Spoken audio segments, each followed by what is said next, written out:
വീണ്ടും എന്ത് ചെയ്യുക, നിങ്ങൾ താത്തു നോക്കുക. ഈ ഒരു രീതി ഇങ്ങനെ ഇപ്പൊ എടുക്കാൻ കഴിയുന്നില്ല, ആ വീടിന്റെ മുറ്റത്ത് അങ്ങനെ സ്പേസ് കുറവുള്ളതുകൊണ്ട് അങ്ങനെ എടുക്കുമ്പോൾ പോയി തട്ടും എന്നുള്ള പേടിയാണ് എന്നുണ്ടെങ്കിൽ അപ്പൊ നമുക്ക് തന്നെ അറിയാം, ഇടുങ്ങിയ സ്ഥലത്തോട് എടുക്കാനുണ്ട്, ട്രാഫിക് ബ്ലോക്ക്, വീടിന്റെ മുറ്റത്ത് കാർ പോർച്ചിൽ എടുക്കാനുണ്ട്. നിങ്ങൾ പേടിക്കേണ്ട, ആക്സിലേറ്റർ വെച്ച് കഴിഞ്ഞാൽ വണ്ടിക്ക് സ്പീഡ് പോകുമെന്നുള്ളത്. ഈ വീഡിയോ കാണാൻ 90% ആൾക്കാർക്കും കയറ്റത്തോടെ ഒരു വണ്ടി എടുക്കുമ്പോൾ ആക്സിലേറ്റർ കൊടുക്കാനാണ് പേടി. ഇത് തന്നെ അറിയാം, അത്ര കയറ്റത്തോട് അത്രയും വലിഞ്ഞു കയറേണ്ട വണ്ടിയാണ്. നമുക്ക് തന്നെ അറിയാം, നിരപ്പത്തോട് പോലെ അല്ലെ ഇറക്കത്തോട് പോലും ഒരു ഫസ്റ്റിൽ എത്ര സ്പീഡ് കിട്ടും നമുക്ക് തന്നെ. നമസ്കാരം, പുതിയൊരു വീഡിയോയിലേക്ക് സ്വാഗതം. ഇന്നത്തെ വീഡിയോ വളരെ യൂസ്ഫുൾ ആയ ഒരു വീഡിയോ ആണ്. അതായത് എളുപ്പത്തിൽ എങ്ങനെ നമുക്ക് ക്ലച്ചിന്റെ കൺട്രോൾ കണ്ടുപിടിക്കാം, എളുപ്പത്തിൽ എങ്ങനെ നമുക്ക് ആ ക്ലച്ചിന്റെ ബാലൻസ് എങ്ങനെ പഠിച്ചെടുക്കാം. നമുക്ക് പലയിടത്തു നിന്നാണ് ഒരു വണ്ടി എടുക്കേണ്ടത്. അപ്പൊ എന്തെല്ലാമാണ് ഒരു ക്ലച്ചിൽ അടങ്ങിയിരിക്കുന്നത്, എന്തെല്ലാമാണ് നമുക്ക് ക്ലച്ചുമായിട്ട് നമുക്ക് ബന്ധമുണ്ട് ഒരു ഡ്രൈവിങ്ങിൽ എന്നതിനെ പറ്റിയ ഡീറ്റെയിൽ ആയ ഒരു കാര്യമാണ് ഈ ഒരു വീഡിയോയിലൂടെ ഞാൻ പറഞ്ഞുതരാൻ പോകുന്നത്. നിങ്ങൾക്ക് തീർച്ചയായിട്ടും അതുകൊണ്ട് ഈ ഒരു വീഡിയോ യൂസ്ഫുൾ ആകും. അറിയാവുന്നവരൊന്നും ഇത് കാണണമെന്നില്ല, ഞാനിത് അറിയാൻ മേലാത്തവർക്ക് വേണ്ടി, അതായത് ലൈസൻസ് എടുക്കാനുള്ളവരും പഠിച്ചുകൊണ്ടിരിക്കുന്നവർക്കും വേണ്ടി മാത്രമുള്ള വീഡിയോസ് ആണ്. അതായത് ലൈസൻസ് ഉണ്ടായിട്ടും സ്വന്തം വണ്ടി വീട്ടിലുണ്ടായിട്ടും സ്വന്തം വണ്ടിയിൽ പോലും കയറിയിരുന്ന് ഒരു വാഹനത്തിൽ കയറി സ്റ്റാർട്ട് ചെയ്യാൻ പോലും അറിയാൻ മേലാത്തവർക്ക് വേണ്ടി മാത്രം ചെയ്യുന്ന വീഡിയോസ് ആണ്. അറിയാവുന്നവരൊന്നും ഇത് കാണണമെന്നില്ല. അപ്പൊ നിങ്ങൾക്ക് തീർച്ചയായിട്ടും അങ്ങനെയുള്ളവർക്ക് ഈ ഒരു വീഡിയോ യൂസ്ഫുൾ ആയതുകൊണ്ട് നിങ്ങൾ വീഡിയോ സ്കിപ്പ് ചെയ്യാതെ കാണുക. നമ്മുടെ ചാനൽ ആദ്യമായിട്ടാണ് കാണുന്നത്, അത് യൂട്യൂബ് വഴിയാണെങ്കിൽ ഒന്ന് സബ്സ്ക്രൈബ് ചെയ്ത് സപ്പോർട്ട് ചെയ്യുക. അതുപോലെ നമ്മൾ പുതിയതായിട്ട് ഇപ്പം ഫേസ്ബുക്കും ഇൻസ്റ്റാഗ്രാമും തുടങ്ങിയിട്ടുണ്ട്, അതുവഴിയാണ് കാണുന്നതെങ്കിൽ ഒന്ന് ഫോളോ ചെയ്ത് സപ്പോർട്ട് ചെയ്യുക. വീഡിയോ കണ്ടിഷ്ടപ്പെട്ടാൽ വീഡിയോക്ക് ലൈക്ക് തരാൻ മറക്കാം. നിങ്ങൾക്ക് ഉപകാരപ്പെട്ടു, മറ്റുള്ളവർക്കും ഉപകാരപ്പെടും. അതായത് 10 വർഷമായിട്ട് 15 വർഷമായിട്ട് ലൈസൻസും കയ്യിലുണ്ട്, സ്വന്തം വണ്ടി വീട്ടിലുമുണ്ട്, ആ വാഹനത്തിൽ കയറിയിരുന്നൊന്ന് എടുക്കാൻ പോലും പലർക്കും അറിയാത്തവർ നമുക്കറിയില്ലുണ്ട്. അപ്പൊ അങ്ങനെയുള്ളവർക്കും ഈ ഒരു വീഡിയോ യൂസ്ഫുൾ ആകുമെന്നുണ്ടെങ്കിൽ ഒന്ന് ഷെയർ ചെയ്തു, കാരണം നമുക്കൊരു ഷെയറിങ്ങേ ആവുന്നുള്ളൂ. അപ്പൊ അവർക്കൂടെ ഒന്ന് ഉപകാരമാണെങ്കിൽ ഉപകാരം ആയിക്കോട്ടെ. എന്തായാലും നമുക്ക് നേരെ വീഡിയോയിലേക്ക് പോകാം. ഓക്കെ, അതായത് നമ്മൾ ആദ്യം ഒരു ക്ലച്ചിന്റെ കൺട്രോൾ പഠിക്കണമെന്നെങ്കിൽ ക്ലച്ചിൽ എന്തൊക്കെയാണ് നമ്മൾ ഡ്രൈവിങ്ങിൽ അടങ്ങിയിരിക്കുന്നത് നമ്മൾ ആദ്യമേ മനസ്സിലാക്കുക. നമ്മൾ ക്ലച്ച് നമ്മൾ ചവിട്ടിയാണ് നമ്മളൊരു വാഹനം ന്യൂട്രാക്കുന്നത്. അതേപോലെ തന്നെ ചില വാഹനങ്ങൾ, എല്ലാ വാഹനങ്ങളൊന്നും ഇല്ല നമ്മൾ ക്ലച്ച് ചവിട്ടി സ്റ്റാർട്ട് ചെയ്യേണ്ട കാര്യങ്ങളൊന്നുമില്ല. എന്നാൽ ചില വാഹനങ്ങൾ നമ്മളൊരു സ്റ്റാർട്ട് ചെയ്യണമെങ്കിൽ ക്ലച്ചൂടെ ചവിട്ടി വേണം സ്റ്റാർട്ട് ചെയ്യാൻ. അതേപോലെ തന്നെ നമ്മൾ ഗിയർ ഇടുമ്പോൾ നമുക്ക് ക്ലച്ച് വേണം. അതുപോലെ തന്നെ ഒരു വണ്ടി മൂവ് ആകണമെങ്കിൽ ക്ലച്ച് വേണം. അതുപോലെ വണ്ടി മൂവ് ആയ വണ്ടിയെ പിന്നെ നമ്മൾ ക്ലച്ചിന് സ്ലോ ആകണമെങ്കിലും ക്ലച്ച് വേണം. അതുപോലെ തന്നെ നമുക്ക് വണ്ടി നിർത്തണമെങ്കിലും ക്ലച്ച് വേണം. ഇപ്പൊ ഇത്രയും കാര്യങ്ങൾ ഒരു ക്ലച്ചിലുണ്ട്. അപ്പൊ നമുക്ക് ക്ലച്ചുമായിട്ട് നല്ല രീതിയിൽ ഒരു ബന്ധം ഉണ്ടെങ്കിൽ കൺട്രോൾ ചെയ്ത് നമുക്ക് എപ്പോഴും ഒരു വാഹനം, അത് നമുക്ക് സ്റ്റിയറിംഗിന്റെ ആവശ്യമല്ല, അല്ലെങ്കിൽ ആക്സിലേറ്ററിന്റെ ആവശ്യമല്ല, അല്ലെങ്കിൽ ഗിയറിന്റെ ആവശ്യമല്ല എന്നുണ്ടെങ്കിൽ നമുക്ക് കൃത്യമായിട്ടും ആ ക്ലച്ചിന് ആവശ്യം ഉണ്ടാകും. ആ സമയത്ത് പലരെ ഈ ഒരു വീഡിയോ കാണുന്ന ഒരു 90% ആൾക്കാരുടെ ക്ലച്ചിലേക്ക് എന്ത് ചെയ്യുന്നില്ല, ആ സമയത്ത് ആ ക്ലച്ചുമായിട്ടുള്ള ബന്ധം അറിയാത്തതുകൊണ്ട് അവരുടെ കാലുകൾ അതിലോട്ട് പോകുന്നില്ല. നിങ്ങൾ അങ്ങനെയുള്ളവരാണ് ഈ വീഡിയോ കാണുന്ന, അങ്ങനെ നിങ്ങളെ താഴെ കമന്റായിട്ട് രേഖപ്പെടുത്തുക. എനിക്കും ശരിയാണ്, എനിക്ക് ഈ ഒരു ഇതാണ്, എനിക്ക് വണ്ടി ഞാൻ നിർത്തണമെന്ന് എനിക്ക് അറിയാം, പക്ഷെ ആ സമയത്ത് എനിക്ക് അറിയാം ക്ലച്ചൂടെ വേണമെന്ന്, പക്ഷെ എന്റെ കാലം അങ്ങനെ പോകുന്നില്ല. അപ്പൊ അങ്ങനെയുള്ളവരൊക്കെ കമന്റായിട്ട് രേഖപ്പെടുത്തുക. എന്ത് മിസ്റ്റേക്ക് ആണെങ്കിലും നിങ്ങൾക്ക് അത് കമന്റായിട്ട് രേഖപ്പെടുത്തുക. ഇന്ന ഒരു വീഡിയോ ചെയ്യാമെന്ന് ചോദിച്ചാലും ഞാൻ ചെയ്യുന്നതായിരിക്കും. അപ്പൊ നമ്മൾ എന്തിനൊക്കെയാണെന്ന് നമ്മൾ മനസ്സിലാക്കി. അപ്പൊ നമ്മൾ ക്ലച്ച് നമുക്ക് ബാലൻസ് ആകണമെന്നുണ്ടെങ്കിൽ നമുക്ക് ഇപ്പൊ പെട്രോൾ കളഞ്ഞ് വെറുതെ നമ്മൾ റോഡിൽ കൂടെ കിടന്ന് ഇങ്ങനെ കുറച്ച് നമ്മൾ 1, 2, 4 ഗിയർ ഇട്ടോ നമ്മൾ ഡ്രൈവർ ആകുന്നില്ല. അപ്പൊ നമ്മുടെ വീട്ടിൽ തന്നെ ഇരിക്കുന്ന സമയത്ത് എന്ത് ചെയ്യുക, നമ്മൾ ക്ലച്ച് ഔട്ട് എടുക്കുക, നമുക്ക് കൃത്യമായിട്ടൊരു ബാലൻസിങ് അതിന് എന്നാലേ എന്ത് ചെയ്യത്തുള്ളൂ. നിങ്ങൾക്കാർക്ക് ഈ വീഡിയോ കാണാൻ 90% ആൾക്കാർക്കും ഭയങ്കര കട്ടിയായിട്ടാണ് തോന്നുന്നത്. ക്ലച്ച് ചവിട്ടിയ താഴുന്നില്ല, ഭയങ്കര അത് എടുക്കുന്ന സമയത്ത് അതുപോലെ ഭയങ്കര കട്ടി. ഇത് വരാനുള്ള കാരണം അതുമായിട്ട് നിങ്ങൾക്കൊരു ബന്ധം വരാത്തതുകൊണ്ടാണ്. അപ്പൊ നിങ്ങൾ എന്ത് ചെയ്യണം, വെറുതെ പെട്രോൾ കഴിഞ്ഞാൽ റോഡിൽ കൂടെ ഓടിക്കണമെന്നൊന്നുമില്ല. നമ്മുടെ വീട്ടിൽ കിടക്കുന്ന സമയത്ത് ഇതുപോലെ ക്ലച്ച് ചവിട്ടുക, അതുപോലെ എടുക്കുക, ക്ലച്ച് ചവിട്ടുക എടുക്കുക.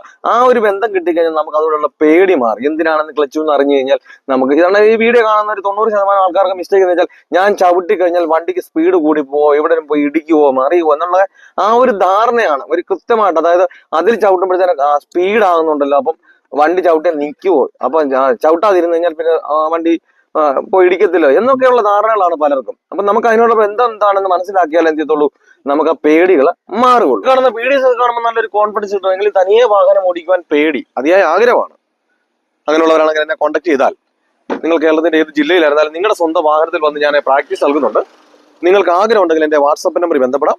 ഇതൊരു 1 ഡേ ട്രെയിനിങ് ക്ലാസ് ആണ്. ഈ ഒരു ക്ലാസ് നിങ്ങൾ അറ്റൻഡ് ചെയ്ത് കഴിഞ്ഞാൽ വരുന്ന ദിവസം മുതൽ തനിയെ വാഹനം ഓടിക്കുവാനുള്ള ട്രിക്കുകളും ടിപ്സുകളുമാണ് ഞാൻ ഈ ഒരു ക്ലാസ്സിലൂടെ പറഞ്ഞു തരുന്നത്. ഞാൻ ഉറപ്പ് തരുന്നു, ഗ്യാരണ്ടി തരുന്നു, നിങ്ങൾ ഈ ഒരു ക്ലാസ് അറ്റൻഡ് ചെയ്ത് കഴിഞ്ഞാൽ വരുന്ന ദിവസം മുതൽ നിങ്ങൾ തനിയെ വാഹനം ഓടിച്ചിരിക്കും. അപ്പോൾ നിങ്ങൾക്ക് വാഹനം ഓടിക്കണമെന്ന് ആഗ്രഹമുണ്ട്, എന്നെ കോൺടാക്ട് ചെയ്യാം. പലരും നമ്മളെ മടുപ്പിക്കും, ഈ ഒരു പ്രായത്തിൽ പറ്റില്ല, ലൈസൻസിന് ശേഷം പ്രാക്ടീസിന് വല്ല പ്രായം കൊണ്ടായിരിക്കും നിർത്തിക്കോ എന്നൊക്കെ പറഞ്ഞ്. നമ്മുടെ ചുറ്റും നോക്കിയാൽ തന്നെ അറിയാം, 70 വയസ്സുള്ള അപ്പച്ചന്മാർ പോലും വാഹനം ഓടിക്കുന്നത്. പിന്നെ നമ്മൾ ഈ ലൈസൻസ് കൈവച്ച് വാഹനം വീട്ടിലുണ്ടായിട്ട് എന്തുകൊണ്ട് നമ്മൾ പേടിച്ചിരിക്കുന്നു?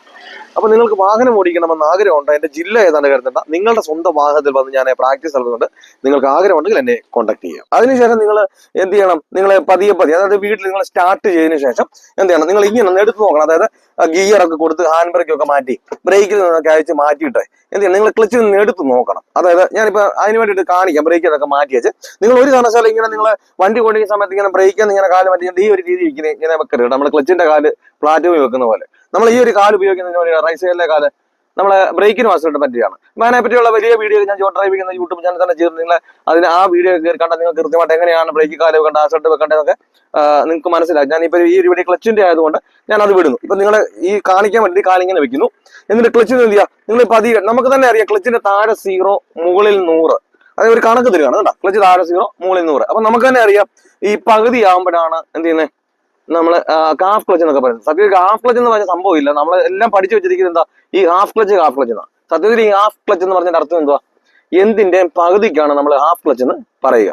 അതായത് നമ്മൾ പുതിയ വാഹനത്തിൽ കയറുന്ന ഒരു 25-30 ഒക്കെ ആകുമ്പോഴേക്കുണ്ട് വണ്ടി മൂവ് ആകുന്നുണ്ട് എന്ന് പറഞ്ഞിട്ട് ഇടത്തരം വാഹനമൊക്കെ ആകുമ്പോഴോ ഒരു 35-40 ഒക്കെ ആകുമ്പോഴേ വണ്ടി മൂവ് ആകുന്നുണ്ട്. എന്നാൽ പഴയ വാഹനങ്ങൾ വരുമ്പോഴോ ഒരു 60-65 വാഹനത്തില്ല മൂവ് ആകത്തില്ല. പിന്നെ എന്ത് ഹാഫ് ക്ലച്ച് എന്ത് ഹാഫ് എന്നല്ല പറയണ്ട, നമ്മൾ ബൈറ്റിംഗ് പോയിന്റ് എന്തിന്റെയും സ്റ്റാർട്ടിങ്ങിന്റെ പോയിന്റിനാണ് നമ്മൾ ബൈറ്റിംഗ് പോയിന്റ് പറയുന്നത്. അപ്പൊ ബൈറ്റിംഗ് പോയിന്റ് അപ്പൊ നിങ്ങൾ ക്ലച്ചിൽ നിന്ന് ഗിയറൊക്കെ ഇട്ട് ഹാൻഡ് ബ്രേക്ക് മാറ്റി എന്ത് ചെയ്യാം?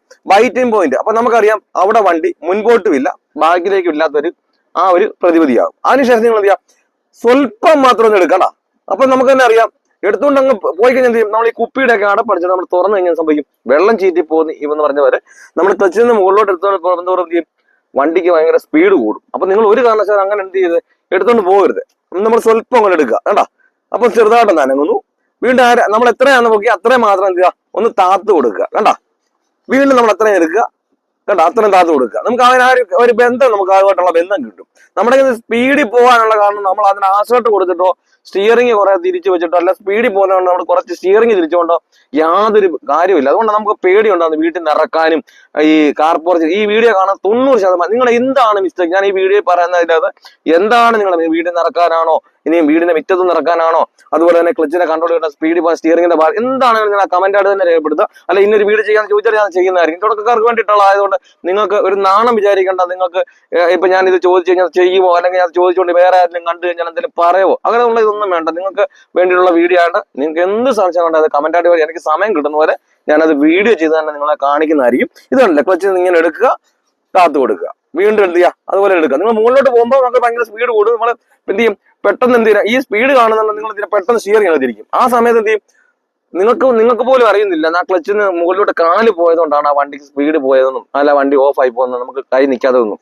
വീണ്ടും എന്ത് ചെയ്യുക? നിങ്ങൾ താത്ത് നോക്കുക. അങ്ങനെ ഇപ്പൊ എടുക്കാൻ കഴിയുന്നില്ല, ആ വീടിന്റെ മുറ്റത്ത് അങ്ങനെ സ്പേസ് കുറവുള്ളതുകൊണ്ട് അങ്ങനെ എടുക്കുമ്പോൾ പോയി തട്ടും എന്നുള്ള പേടിയാണ് എന്നുള്ള കരുതണം. നിങ്ങൾ ഇതുപോലുള്ള ഗ്രൗണ്ടുകളിൽ വന്നിട്ട് ഞാൻ ഇപ്പൊ ഈ ചെയ്യുന്ന പോലെ അപ്പൊ നമുക്ക് ഇവിടെ ആകുമ്പോൾ തട്ടാനില്ല മുട്ടാനില്ല, നമുക്ക് പേടിക്കേണ്ട ഒരു കാര്യം ഇല്ല. അപ്പൊ അവിടെ വന്ന് നമുക്ക് ഇതുപോലെ ചെയ്ത് കഴിയുമ്പോൾ എന്ത് ചെയ്യും? നമുക്ക് കൃത്യമായിട്ട് എന്റെ കാല് ഇത്ര എടുക്കുന്നതുകൊണ്ടാണ് ഇപ്പോഴാണല്ലോ ഇത്രയും വണ്ടി സ്പീഡിൽ പോകുന്നത്, അല്ല ഇത്ര എടുക്കുമ്പോൾ വണ്ടി നിൽക്കുന്നുണ്ടല്ലോ. നമുക്ക് ബ്രേക്ക് പോലും ഉപയോഗിക്കാൻ നിങ്ങൾ എന്ത് ചെയ്യണം? ഈ ഒരു ബന്ധം നമുക്ക് തന്നെ പേടി അങ്ങ് മാറും. അപ്പൊ നമുക്ക് തന്നെ അറിയാം ഇടുങ്ങിയ സ്ഥലത്തോട് എടുക്കാനുണ്ട്, ട്രാഫിക് ബ്ലോക്കുകൾ എടുക്കാനുണ്ട്, അതുപോലെ തന്നെ വീടിന്റെ മുറ്റത്തുകൾ എടുക്കാനുണ്ട്, അതുപോലെ തന്നെ നമുക്ക് കാർ പോർച്ചിൽ എടുക്കാനുണ്ട്, അതുപോലെ തന്നെ ട്രാഫിക് ബ്ലോക്ക് ഇതെല്ലാം നമുക്ക് റിവേഴ്സ് എടുക്കാനുണ്ട്. ഇപ്പൊ ഇതെല്ലാം നമ്മൾ എന്ത് ചെയ്യുന്നത്? ഈ ക്ലച്ചിലാണ് നമ്മളെ കൺട്രോൾ വരാത്തതുകൊണ്ടാണ് നമുക്ക് ഇങ്ങനെയൊക്കെ സ്ഥലങ്ങളിലൊക്കെ ഈ വീഡിയോ കാണുന്ന 90% ആൾക്കാർക്ക് ഞാൻ ഈ പറഞ്ഞ കാര്യങ്ങളിലാണ് പേടികൾ ഉണ്ടാകുന്നത്. അപ്പൊ നമുക്ക് ഇങ്ങനെ ഒരു ബന്ധം ഇങ്ങനെയുള്ള പേടി വരാനുള്ള കാരണം ഇതുമായിട്ടൊരു ബന്ധം വരാത്തതുകൊണ്ടാണ്. അപ്പൊ നമുക്ക് ആ ഒരു ബന്ധം കിട്ടണം. നമുക്ക് ഈ രീതിയിൽ തന്നെ നിങ്ങൾ ചെയ്തു കഴിഞ്ഞാൽ നിങ്ങൾക്ക് വളരെ എളുപ്പത്തിൽ തന്നെ എന്ത് ചെയ്യാം? ഇതുപോലെ ക്ലച്ചിന്റെ കൺട്രോള് പഠിച്ചെടുത്തു കഴിഞ്ഞാൽ നമുക്ക് ആ പോയിന്റുകൾ നമുക്ക് അതിന്റെ ആവശ്യം വരുന്നില്ല. നമ്മൾ ഈ ആഫ്റ്റർ ബൈറ്റിംഗ് പോയിന്റ് സംഭവം ഒന്നും നമുക്ക് അതിന്റെ ആവശ്യം വരുന്നില്ല. നമ്മൾ ഓട്ടോമാറ്റിക്കലി ആണ് അതിന്റെ ആ പോയിന്റ് നമുക്ക് മനസ്സിലാക്കി എന്ത് ചെയ്യാം? നമുക്ക് എടുക്കാൻ കഴിയും. പിന്നെ അതേപോലെ തന്നെ ബൈറ്റിംഗ് പോയിന്റ് വരുന്ന സമയത്ത് ഒരു വിറയൽ വരുന്നുണ്ട്. വിറയൽ നിൽക്കുകയാണ്, നമ്മൾ ബ്രേക്കിൽ നിന്ന് മാറിയിടും. ആ വിറയൽ വന്ന് കഴിയുന്നുണ്ടെങ്കിൽ നിങ്ങൾ നോക്കിയേ പിന്നെ നിങ്ങൾ ഒരു കാരണവശാലും എന്ത് ചെയ്യരുത്? നിങ്ങൾ ക്ലച്ചിൽ നിന്ന് എടുക്കരുത്. അപ്പൊ നിങ്ങൾ ആ വൈബ്രേഷൻ എന്ത് ചെയ്യണം? ആ ആക്സിലേറ്ററിലൊന്ന് മാറ്റി വെക്കുക. കാരണം ആ വൈബ്രേഷൻ വന്നു കഴിഞ്ഞാൽ വണ്ടി ഇനി എന്നെ കാണാൻ ബ്രേക്കിൽ നിന്ന് മാറിയിട്ട് വൈബ്രേഷൻ നിൽക്കുകയാണെങ്കിൽ പിന്നെ നമ്മളെ ക്ലച്ചിൽ നിന്ന് എടുത്താൽ സംഭവിക്കും വണ്ടി ഇടിച്ച് ഓഫ് ആയി പോകാനുള്ള ചാൻസ് ഉണ്ട്. കാരണം മുമ്പിലോട്ട് ഒരു ചെറിയൊരു കയറ്റം പോലെ നിൽക്കുന്നതുകൊണ്ടാണ് ആ വൈബ്രേഷൻ പിന്നെ ഉണ്ടാകുന്നത്. അപ്പൊ നമ്മൾ എന്ത് ചെയ്യണം? ആ വൈബ്രേഷൻ ആക്സിലേറ്റർ ഒന്ന് താങ്ങി വെച്ച് കൊടുക്കുക. ആ താങ്ങി വെച്ച് കഴിയുമ്പോൾ നിങ്ങൾ പേടിക്കേണ്ട. ആക്സിലേറ്റർ വെച്ച് കഴിഞ്ഞാൽ വണ്ടിക്ക് സ്പീഡ് പോകുമെന്നുള്ളത് നമുക്ക് തന്നെ അറിയാം. നിരപ്പത്തോടെ ഒരു വാഹനം നമ്മൾ ഓടിക്കുന്ന സമയത്ത് നമുക്ക് തന്നെ അറിയാം ഫസ്റ്റ് ഗിയറിൽ എത്ര സ്പീഡിൽ പോകുന്നുള്ളത്, അതുപോലെ തന്നെ ഇറക്കത്തും എത്ര സ്പീഡിൽ പോകുന്നത്, അതുപോലെ തന്നെ കയറ്റത്തും എത്ര സ്പീഡിൽ പോകുന്നുള്ളത്. ഈ വീഡിയോ കാണുന്ന 90% ആൾക്കാർക്കും ഈ കയറ്റത്തോടെ ഒരു വണ്ടി എടുക്കുമ്പോൾ ആക്സിഡന്റ് കൊടുക്കാനാണ് പേടി. അപ്പൊ നമുക്ക് തന്നെ അറിയാം അത്ര കയറ്റത്തോട് അത്രയും വലിഞ്ഞു കയറേണ്ട വണ്ടിയാണ്. നമുക്ക് തന്നെ അറിയാം നിരപ്പത്തോട് പോലെ അല്ലെ ഇറക്കത്തോട് പോലും ഒരു ഫസ്റ്റ് ഗിയറിൽ എത്ര സ്പീഡ് കിട്ടും നമുക്ക് തന്നെ അറിയാം. പിന്നെ നമ്മൾ പേടിക്കേണ്ട കാര്യമാണ്. അപ്പൊ കയറ്റത്തോട് ആകുമ്പോൾ നമുക്ക് പേടിക്കേണ്ടതില്ല. അത്രയും കൂടെ എന്ത് ചെയ്യും, അത്ര ലോഡൂടെ കൊടുത്താൽ ആ വണ്ടി കയറത്തുള്ളൂ. എന്നാൽ പോലും ആ വണ്ടിക്ക് സ്പീഡ് പോകത്തില്ല. അപ്പൊ നമ്മൾ ആ സ്പീഡിൽ നമുക്ക് പേടി വരാനുള്ള കാരണം എന്താ, ആക്സിഡന്റ് കൊടുത്ത പേടി വരാൻ നമുക്ക് കറക്റ്റായിട്ട് അതിന്റെ ആ നിയന്ത്രണം കറക്റ്റായിട്ട് അറിയാത്തത് കൊണ്ടാണ്. അപ്പൊ നമ്മൾ ആ വൈബ്രേഷൻ വന്നു, ആ വൈബ്രേഷൻ എന്ത് ചെയ്യുക, ആക്സിഡന്റ് ഒന്ന് താങ്ങി വെച്ച് കൊടുത്തു കഴിഞ്ഞാൽ ആ വണ്ടി നമ്മൾ സാധാരണ രീതിയിൽ നിരപ്പത്ത് കിടക്കുന്ന പോലായി. അപ്പൊ പിന്നെന്ത് ചെയ്യുക, നിങ്ങൾ സ്വല്പം ഒന്ന് ക്ലച്ച് അനക്കി നോക്കുക, സ്വല്പം ഒന്ന് അനക്കി നോക്കുക. അനക്കി നോക്കുമ്പോൾ നമുക്ക് മനസ്സിലാക്കുന്നുണ്ട് വണ്ടി മൂവ് ആകുന്നുണ്ട്. ആ മൂവ് ആകുന്നതിനെ കണ്ടുകൊണ്ട് പിന്നെ തീരുന്നത് നിങ്ങൾ പെട്ടെന്ന് ക്ലച്ച് എടുക്കുവോ, അതുപോലെ തന്നെ ആക്സിഡന്റ് ഒന്ന് പെട്ടെന്ന് മാറ്റുകയോ ചെയ്യരുത്. വണ്ടിക്ക് റണ്ണിങ് ആയി കഴിഞ്ഞിട്ട് എന്ത് ചെയ്യോ, നിങ്ങൾ ക്ലച്ചിൽ നിന്ന് പതിയെ മേലോട്ട് എടുക്കുവോ, ആക്സിഡന്റിൽ നിന്ന് കാലെടുക്കുകയോ ഒക്കെ ചെയ്യാവൂ. അപ്പൊ കാര്യങ്ങളൊക്കെ പറഞ്ഞതും കാണിച്ചു തന്നതും വ്യക്തമായി മനസ്സിലായി എന്ന് വിചാരിക്കുന്നത്. എന്തെങ്കിലും സംശയങ്ങളോ കാര്യങ്ങളോ ഉണ്ട്, അല്ല ഇന്ന ഒരു വീഡിയോ ചെയ്യാവുന്ന ആ കമന്റ് ബോക്സ് എന്ന് ചോദിച്ചാൽ ഞാൻ ചെയ്യുന്നതായിരിക്കും. നിങ്ങൾക്ക് എന്തായാലും യൂസ്ഫുൾ ആയെന്നുള്ളതും ആ കമന്റ് ബോക്സിൽ രേഖപ്പെടുത്തുക. നല്ലൊരു ടോപ്പിക്കുമായി അടുത്ത വീഡിയോയിൽ കാണും വരെ ഗുഡ് ബൈ.